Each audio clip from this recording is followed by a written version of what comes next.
الحمد لله نحمده ونستعينه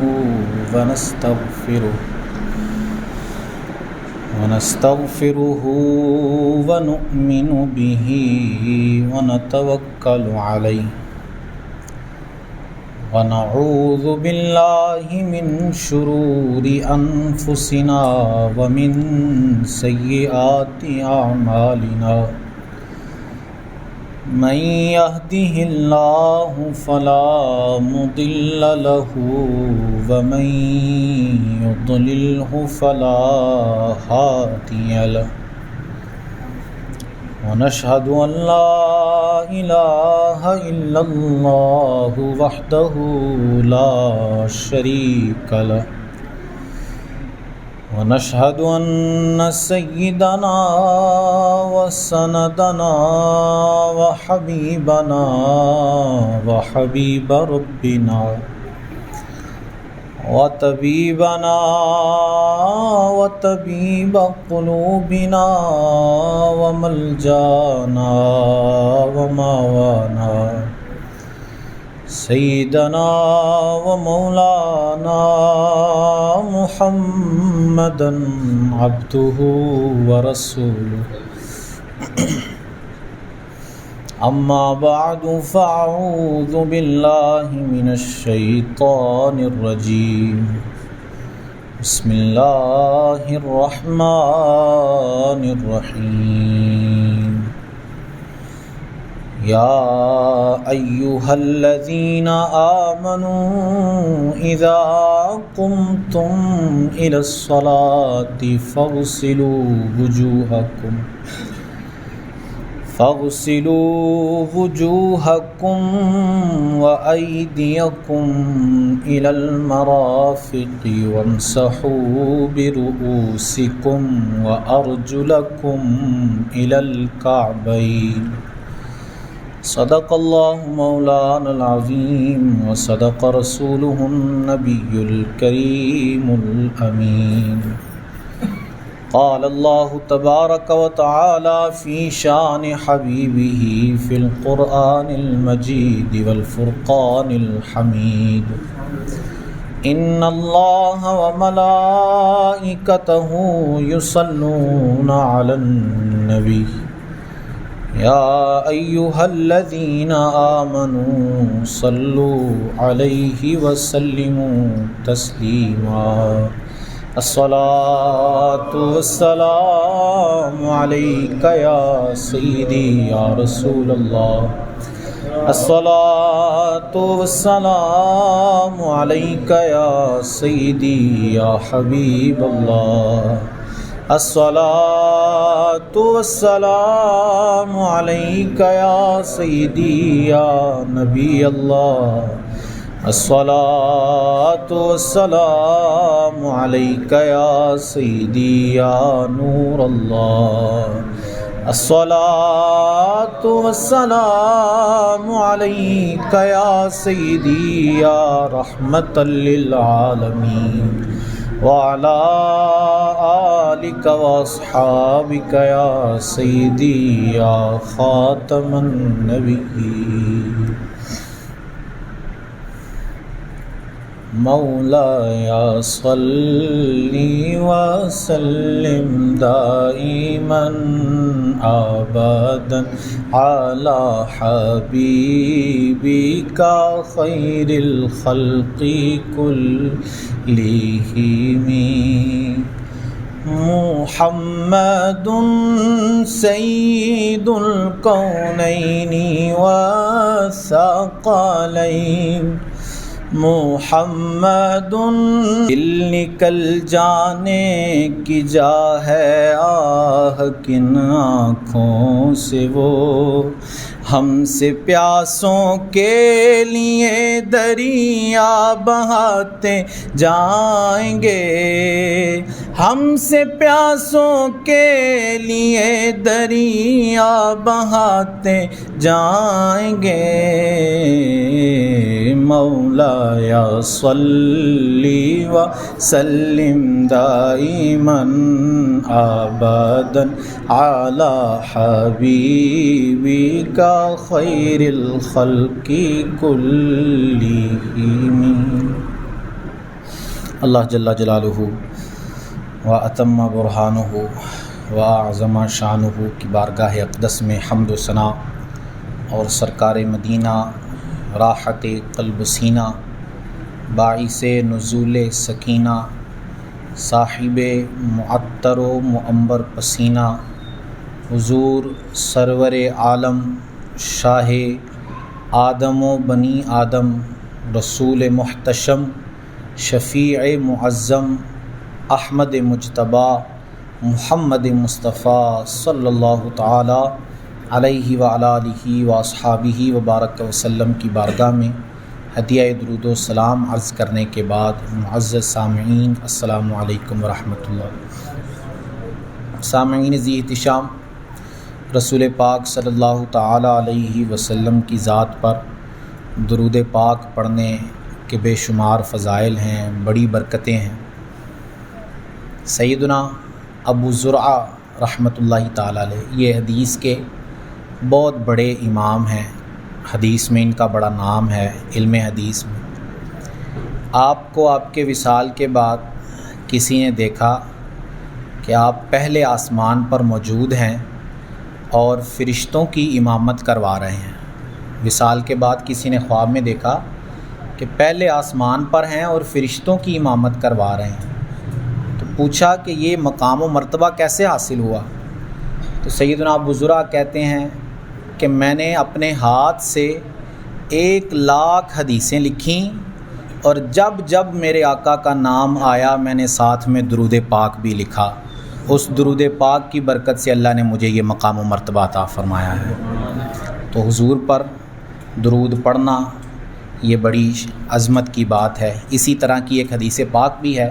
میرے آقا صلی اللہ علیہ وسلم نے ارشاد فرمایا کہ جس نے کتاب میں مجھ پر درود پاک لکھا، جب تک میرا نام وہاں لکھا رہے گا فرشتے اس لکھنے والے کے لیے دعائے مغفرت کرتے رہیں گے. تو ہم بھی کئی تحریریں لکھتے ہیں، ہمیں جو ہے وہ ہمارا کام ہوتا ہے تحریروں کا. تو جب بھی کوئی تحریر لکھیں تو سب سے پہلے بسم اللہ سے ابتدا کریں اور شروع میں حضور پر درود پاک لکھیں. جب تک میرے آقا کا نام وہاں لکھا رہے گا فرشتوں کی دعائے مغفرت بندے کے لیے جاری و ساری رہے گی. میں نے جو آیت کریمہ آج آپ کے سامنے تلاوت فرمائی سورہ مائدہ 6 پارے کی آیت کریمہ ہے، جس میں اللہ فرماتا ہے یا ایھا الذین آمنوا اذا قمتم الی الصلاۃ، اے ایمان والو جب تم نماز کے لیے کھڑے ہو یعنی ارادہ کرو نماز پڑھنے کا، تو فاغسلوا وجوہکم، تو اپنے چہروں کو دھو، وایدیکم الی المرافق، اور اپنے ہاتھوں کو دھو کوہنیوں تک، فامسحوا بوجوہکم وایدیکم الی المرافق وامسحوا برؤوسکم، اور اپنے سر کا مسح کرو، وارجلکم الی الکعبین، اور اپنے پاؤں دھو ٹخنوں تک. یہ آیہ مبارکہ، اس آیت مبارکہ کے اندر اللہ عز و جل نے وضو کے فرائض کو بیان فرمایا ہے کہ وضو کے اندر کون کون سی چیزیں لازمی اور ضروری ہیں. وضو یا طہارت حاصل کرنا یہ نماز کی شرائط میں سے سب سے پہلی شرط ہے. کسی نے نماز ادا کرنی ہے یا کسی نے اگر کوئی بھی عبادت مقصودہ کرنی ہے، قرآن پاک کی تلاوت کرنی ہے، تو اس کے لیے ضروری ہے کہ وہ اپنا پہلے وضو قائم کرے گا.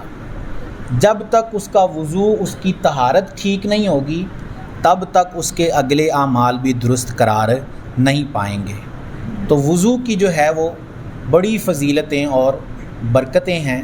میرے آقا صلی اللہ تعالی علیہ وسلم نے ارشاد فرمایا، سیدنا عثمان غنی سے روایت ہے، آپ نے ایک مقام پر اپنے جو قریبی لوگ تھے ان سے پانی منگوایا اور اس پانی سے وضو کیا، اور وضو کرنے کے بعد مسکرائے اور اپنے ساتھیوں سے کہا تمہیں پتہ ہے میں کیوں مسکرایا ہوں؟ یہ سوال اپنے ساتھیوں سے کیا. پھر خود ہی اس کا جواب دیتے ہوئے فرمانے لگے کہ اسی جگہ ایک دفعہ میرے آقا صلی اللہ تعالیٰ علیہ وسلم نے پانی منگوایا، وضو کیا اور اپنے صحابہ سے پوچھا تھا، مسکرائے تھے اور صحابہ سے پوچھا تھا کہ تمہیں پتہ ہے میں کیوں مسکرایا ہوں؟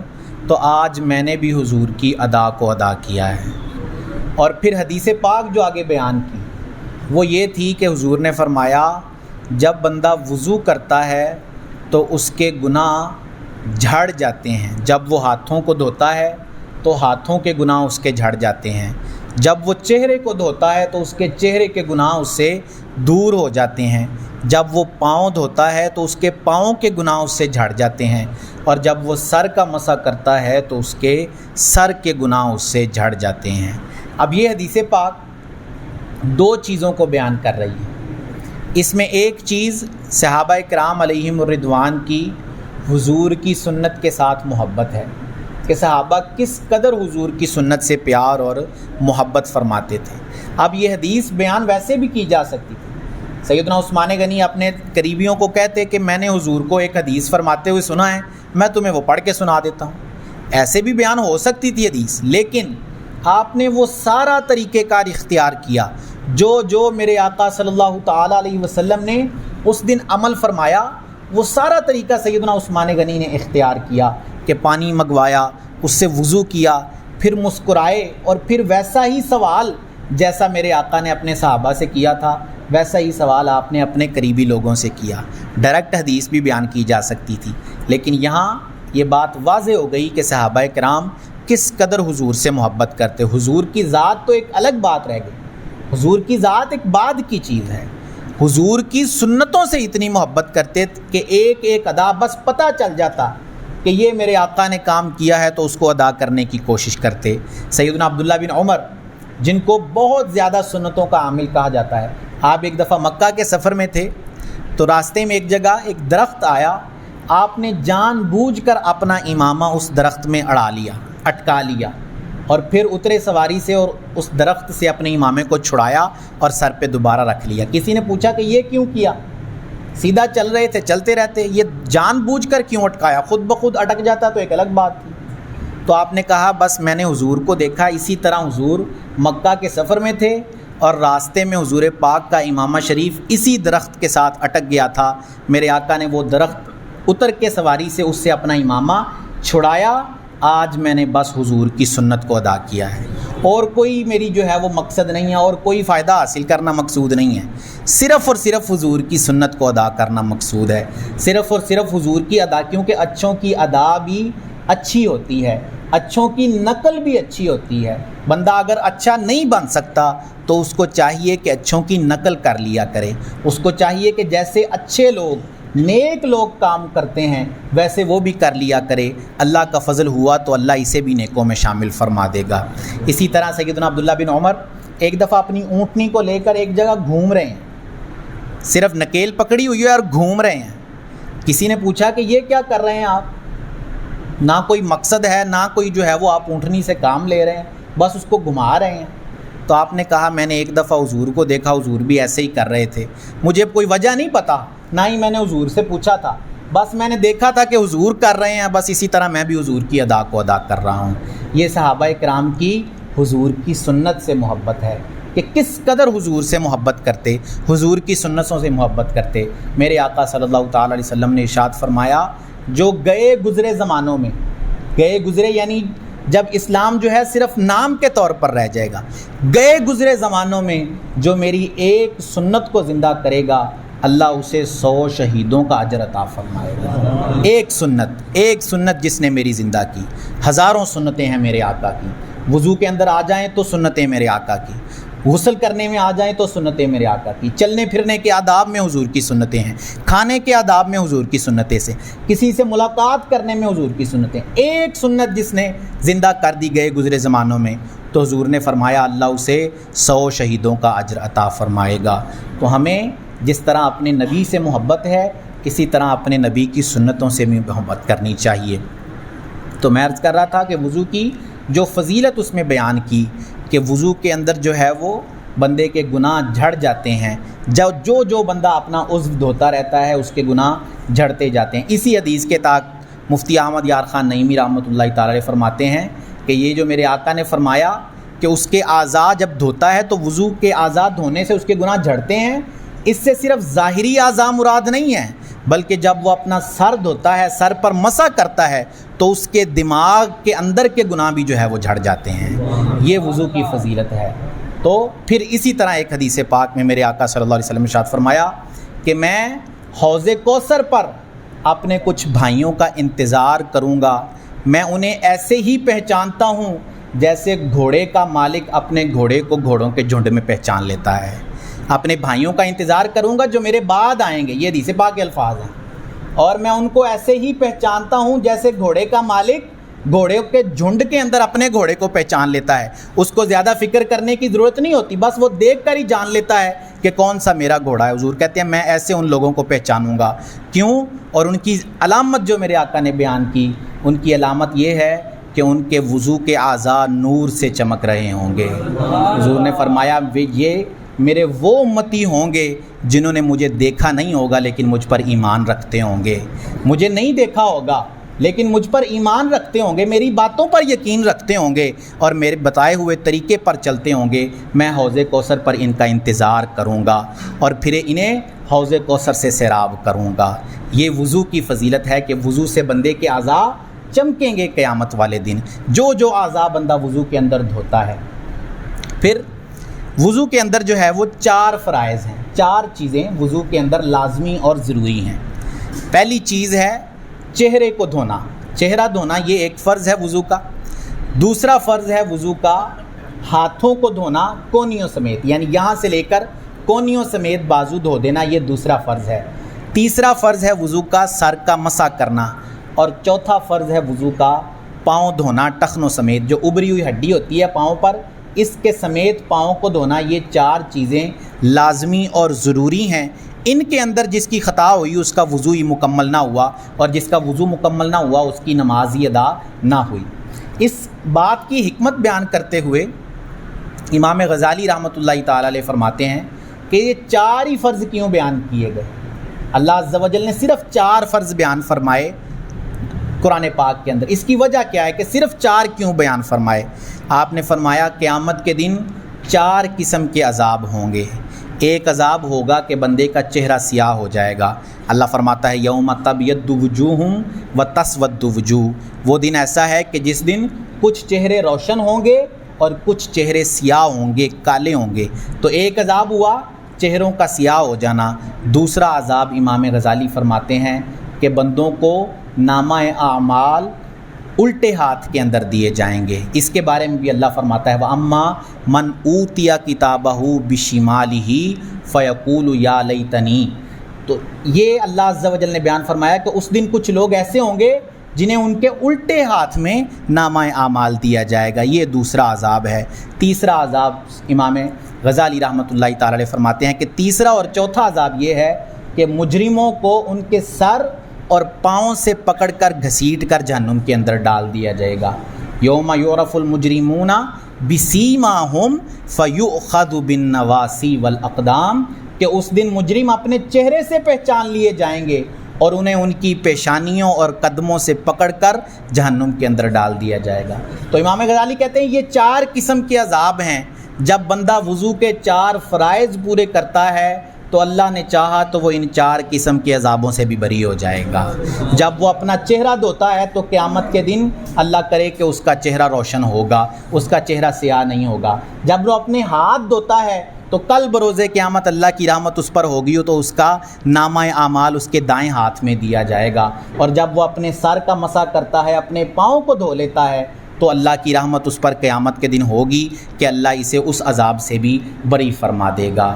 یہ امام غزالی رحمۃ اللہ تعالی علیہ نے اس کی حکمت بیان فرمائی۔ پھر وضو کی ابتدا کہاں سے ہوئی؟ وضو ابتدا جو ہے وہ شروع کہاں سے ہوا؟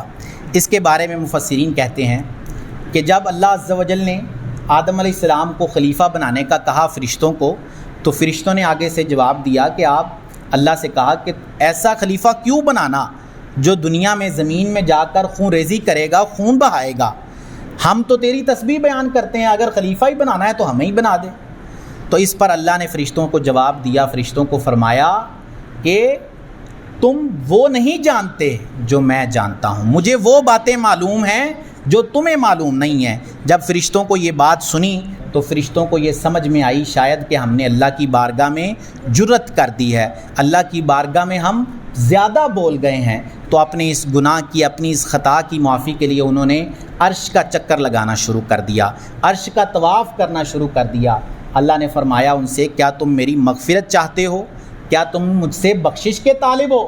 تو فرشتوں نے کہا ہاں اے ہمارے رب، ہم تجھ سے مغفرت اور بخشش کے طالب ہیں۔ اللہ نے فرمایا عرش کے نیچے چلے جاؤ، اس کے نیچے ایک نہر ہے۔ وہ فرشتے اس نہر پر پہنچ گئے۔ اللہ نے فرمایا اب اپنے چہروں کو دھو لو۔ فرشتوں نے چہروں کو دھویا۔